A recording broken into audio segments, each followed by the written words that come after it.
Capítulo 3. A reforma de saúde e a mensagem do terceiro anjo. É o que é a mão para o corpo. Em 10 de dezembro de 1871, foi-me mostrado novamente que a reforma de saúde é um ramo da grande obra que deve preparar um povo para a vinda do Senhor. Ela se acha tão ligada à terceira mensagem angélica como as mãos o estão ao corpo. A lei dos 10 mandamentos tem sido levemente considerada pelo homem. O Senhor, porém, não viria castigar os transgressores daquela lei sem lhes enviar primeiro uma mensagem de advertência. O terceiro anjo proclama essa mensagem. Houvesse o homem sido sempre obediente à lei dos 10 mandamentos, cumprindo em sua vida os princípios desses preceitos, e não haveria o flagelo de doenças que hoje inundam o mundo. Preparar um povo. Os homens e mulheres não podem violar a lei natural mediante a satisfação de apetites pervertidos e de concupiscentes paixões sem que transgridam a lei de Deus. Portanto, ele permitiu que brilhasse sobre nós a luz da reforma de saúde, para que vejamos nosso pecado em violar as leis por ele estabelecida em nosso ser. Todo o nosso bem-estar ou sofrimento pode ser atribuído, em sua origem, à obediência ou transgressão no que respeita à lei natural. Nosso benigno Pai Celestial vê a deplorável condição dos homens, que alguns com conhecimento, mas muitos ignorantes, estão vivendo em violação das leis por ele estabelecidas. É movido de amor e piedade para com a raça humana, faz com que incida a luz sobre a reforma de saúde. Ele publica sua lei e a pena que acompanhará a transgressão da mesma, a fim de que todos saibam e cuidem em viver em harmonia com a lei natural. O Senhor proclama tão distintamente sua lei e torna-a tão preeminente que é como uma cidade edificada sobre um monte. Todos os seres responsáveis a podem compreender se o quiserem. Os idiotas não são responsáveis. Tornar patente a lei natural e insistir em que se lhe obedeça, eis a obra que acompanha a terceira mensagem angélica, a fim de preparar um povo para a vinda do Senhor. Derrota de Adão, vitória de Cristo. Adão e Eva caíram pela intemperança do apetite. Cristo veio e resistiu à mais feroz tentação de Satanás, e em favor da raça venceu o apetite, mostrando que o homem pode vencer. Como Adão caiu pelo apetite, perdendo o abençoado Éden, os filhos de Adão podem, por intermédio de Cristo, vencer o apetite e, mediante a temperança em tudo, reconquistar o Éden. Auxílio no discernimento da verdade. A ignorância agora não é excusa para a transgressão da lei. A luz brilha claramente, e ninguém precisa ficar na ignorância, pois o próprio grande Deus é o instrutor do homem. Todos estão ligados a Deus pela mais sagrada obrigação de atender à saudável filosofia e genuína experiência que ele lhes está dando agora em referência à reforma de saúde. É seu desígnio que o grande assunto da reforma de saúde seja agitado e a mente do público profundamente estimulada a investigar. Pois é impossível a homens e mulheres, com todos os seus hábitos pecaminosos, destruidores do apetite e enervados do cérebro, discernir a sagrada verdade, pela qual são santificados, refinados, elevados e tornados aptos para associação com os anjos celestiais no reino da glória. Santificado ou punido. O apóstolo Paulo exorta a igreja: rogo-vos, pois, irmãos, pelas misericórdias de Deus, que apresenteis os vossos corpos por sacrifício vivo, santo e agradável a Deus, que é o vosso culto racional. Podem os homens, portanto, tornar impuro o seu corpo por pecaminosas condescendências. Não santificados estão inaptos para ser adoradores espirituais e não dignos do céu. Se o homem abraçar a luz que em misericórdia Deus lhes dá com respeito à reforma de saúde, ele pode ser santificado pela verdade e habilitado para a imortalidade. Mas se despreza essa luz e vive em violação à lei natural, terá de pagar a penalidade. Obra típica de Elias e de João. Por anos tem o Senhor estado a chamar a atenção do seu povo para a reforma de saúde. Este é um dos grandes ramos da obra de preparação para a vinda do Filho do Homem. João Batista saiu no espírito e virtude de Elias, a fim de preparar o caminho do Senhor e fazer voltar o povo à sabedoria do justo. Era ele um representante dos que vivem nos últimos dias, a quem Deus tem confiado sagradas verdades para serem apresentadas perante o povo, a fim de ser preparado o caminho para a segunda vinda de Cristo. João era um reformador. O anjo Gabriel, vindo do céu, deu instruções sobre reforma de saúde aos pais de João. Disse que ele não devia beber vinho nem bebida forte e que seria cheio do Espírito Santo desde o seu nascimento. João separou-se dos amigos e ostentações da vida.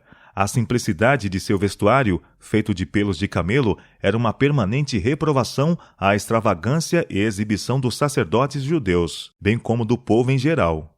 Seu regime puramente vegetariano, composto de alfarrobas e mel silvestre, era uma reprovação à tolerância para com o apetite e à glutonaria predominante em toda parte.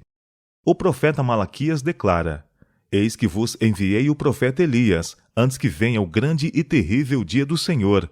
Ele converterá o coração dos pais aos filhos e o coração dos filhos aos pais. Aqui o profeta descreve o caráter da obra. Os que devem preparar o caminho para a segunda vinda de Cristo são representados pelo fiel Elias, assim como João veio no espírito de Elias a fim de preparar o caminho para o primeiro advento de Cristo.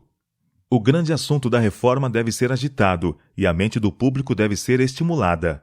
Temperança em todas as coisas deve ser associada com a mensagem, a fim de fazer voltar o povo de Deus de sua idolatria, glutonaria e extravagância no vestir e em outras coisas.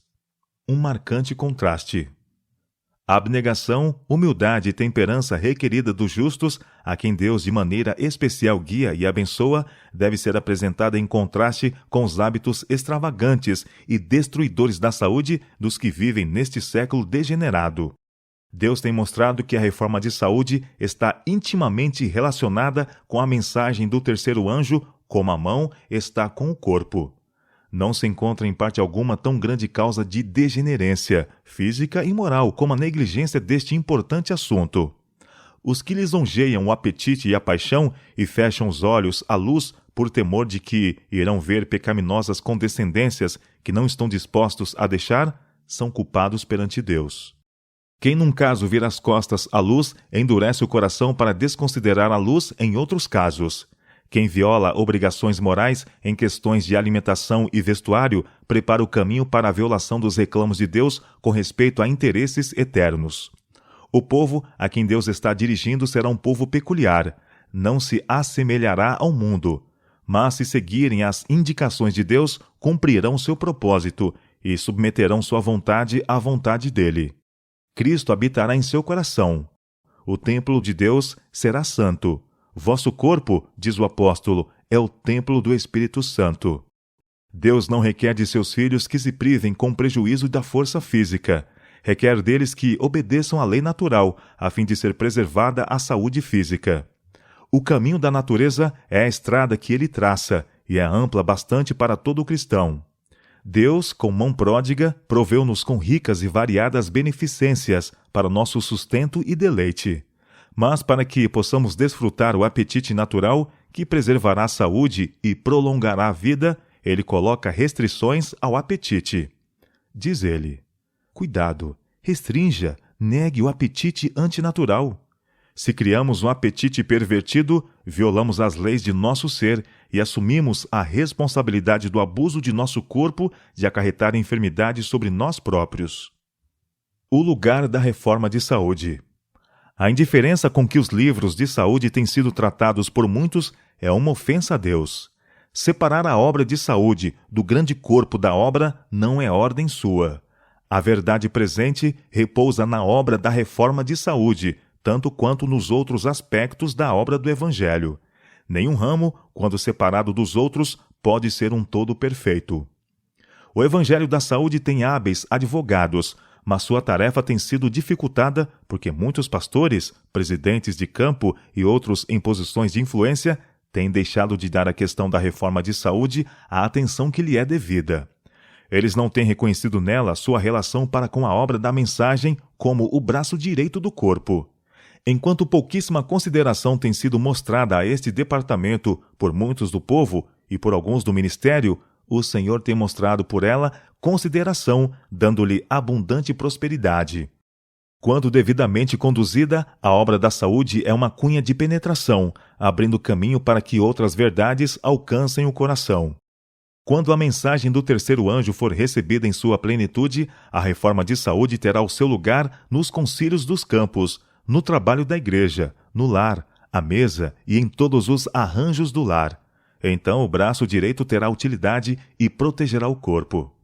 Mas conquanto a obra de saúde tem o seu lugar na proclamação da mensagem do terceiro anjo, seus advogados não devem de maneira nenhuma procurar que ela tome o lugar da mensagem.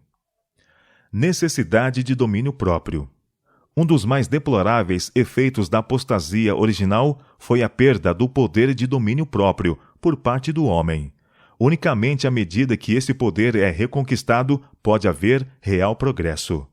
O corpo é o único agente pelo qual a mente e a alma se desenvolvem para a edificação do caráter.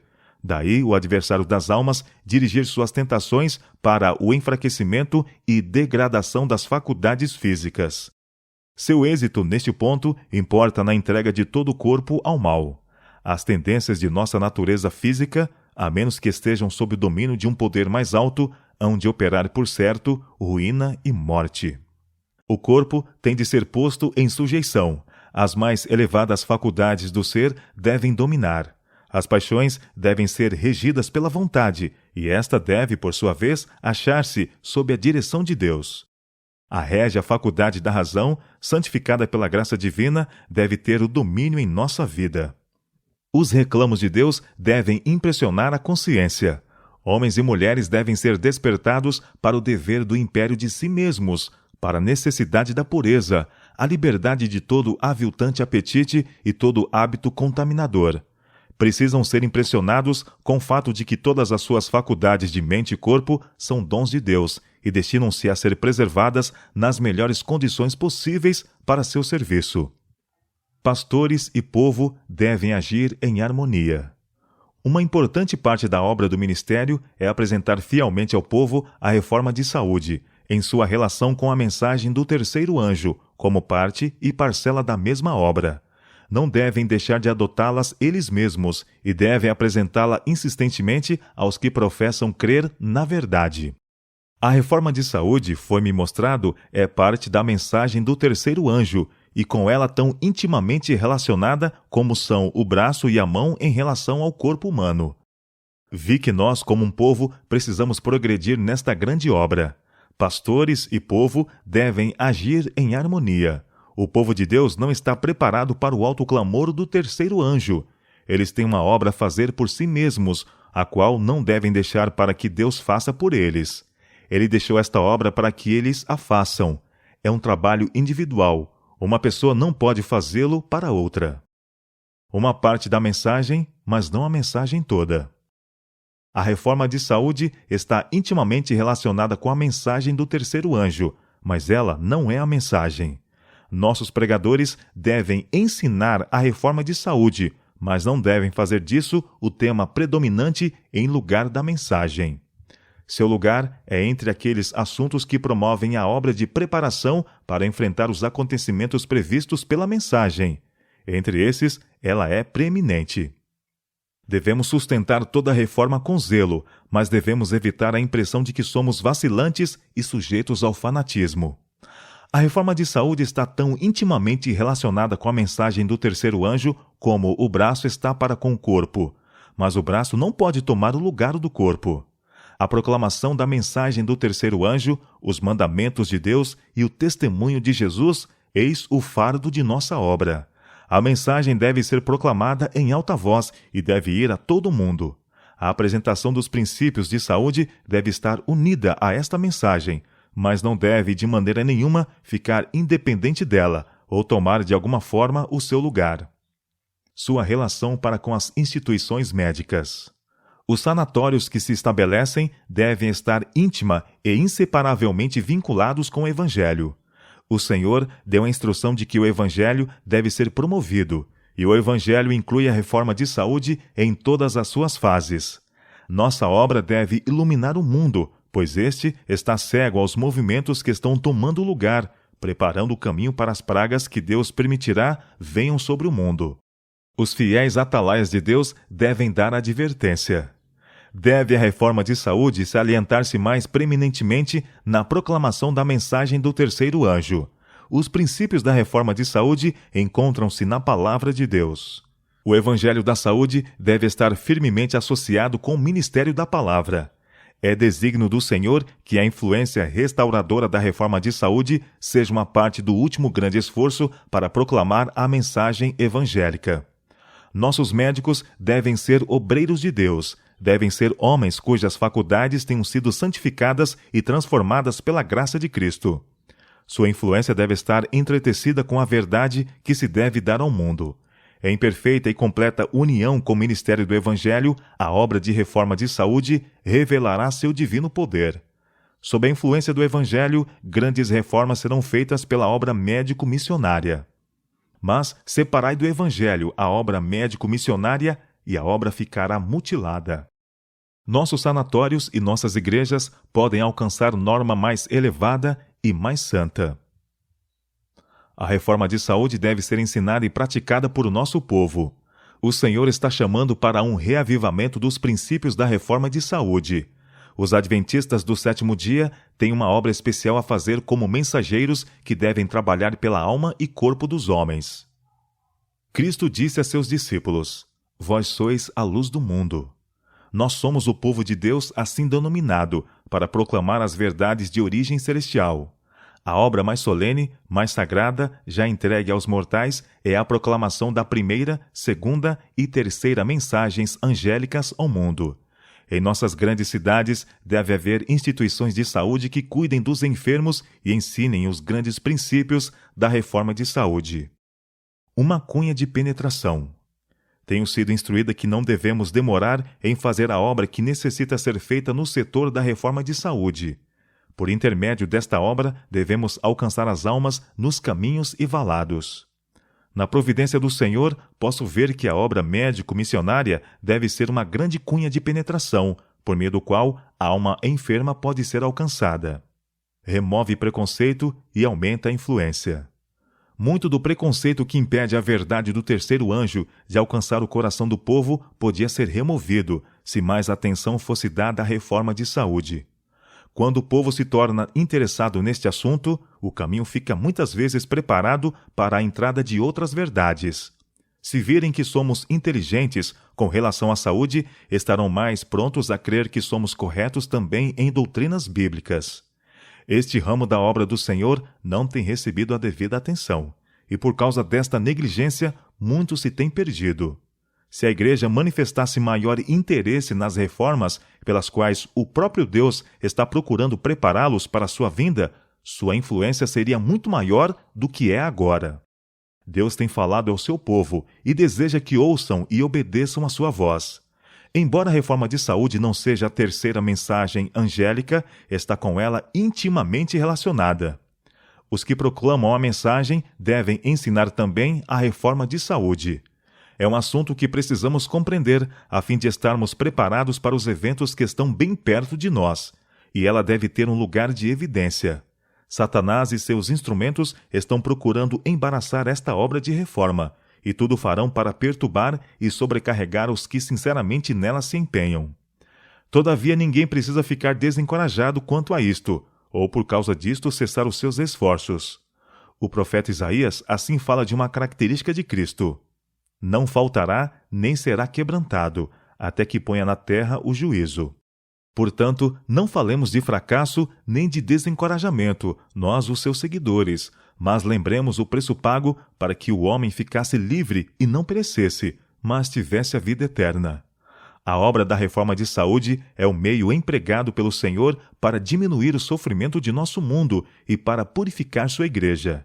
Ensinai ao povo que eles podem desempenhar o papel da mão ajudadora de Deus, mediante sua cooperação com o obreiro mestre na restauração da saúde física e espiritual. Esta obra traz o selo divino e há de abrir portas para a entrada de outras verdades preciosas. Há lugar para trabalhar em todos quantos efetuarem esta obra inteligentemente.